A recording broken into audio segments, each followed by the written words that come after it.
Coach Leo Austria may sinabi patungkol kay Chot Reyes at sa TNT. Coach Chot Reyes, hindi tumatanggap ng pagkatalo, referee palagi ang sinisisi. Tapos na nga ang PBA Finals at San Miguel Beermen ang nakakuha ng kampyonato. At sa buong final series ay hindi nga mawawala yung reklamo ni Chot Reyes sa referee. Dahil every time na hindi siya sang-ayon sa tawag ay grabe nga yung reklamo na kanyang ginagawa.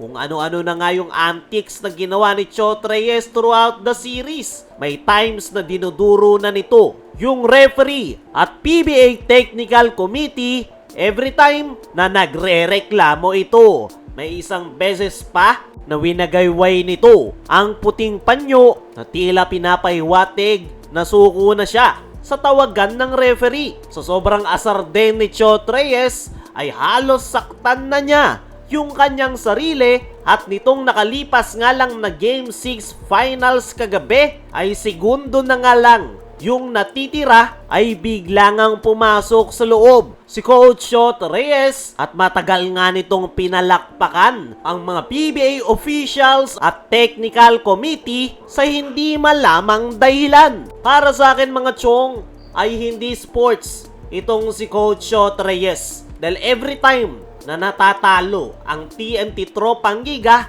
ay palagi nitong nirereklamo ang referee. Pero kapag panalo naman sila, tahimik lang siya. Kumbaga, hindi marunong tumanggap ng pagkatalo itong si Coach Chot Reyes. Mukhang humahanap nga lang ito ng may idadahilan dahil nilampaso sila ng San Miguel Beermen. At yung ginawa nga na yan ni Chot Reyes sa dying seconds nung Game 6 ay hindi maganda para sa image ng PBA dahil pinapahiwatig ni Chot Reyes sa kanyang ginawa na hindi maganda ang tawagan. Alam nyo naman, yung ilang mga PBA fans may makita lang, maniniwala na agad. Kahit pa napakaganda naman ng tawagan ngayong PBA Finals pero nagmumukhang hindi maganda dahil sa pinaggagawa ni Coach Chot Reyes. Kaya para sa akin mga chong, hindi marunong tumanggap ng pagkatalo si Chot Reyes. Dumako naman tayo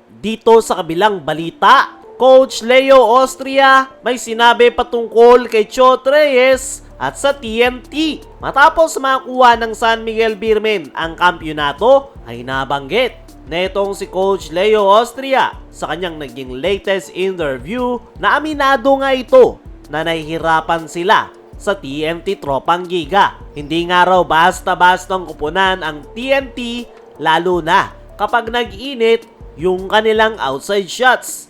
Kinomment nga rin na itong si Coach Leo Austria, si Coach Chot Reyes dahil sa magagandang plays at game plan nito buong final series. Dagdag pa ni Coach Leo ay sinwerte nga lang daw ang kanyang kupunan kaya sila nanalo sa TNT. Buti pa, itong si Coach Leo Austria ay napaka-sports lang. Kinument pa nito si Coach Chot Reyes matapos ang PBA Finals. Buong final series nga, every time natalo ang SMB ay walang sinasabi si Coach Leo Austria na hindi maganda sa referee. Kabaliktaran kay Coach Chot Reyes na grabe yung pagrereklamong ginagawa every time na natatalo ang kanyang kupunan. Kaya naman, para sa akin mga chong, ay hindi talaga sports si Coach Chot Reyes dahil puro reklamo nga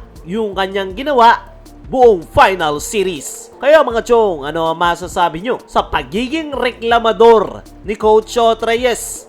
Comment mo lang dyan sa ibaba.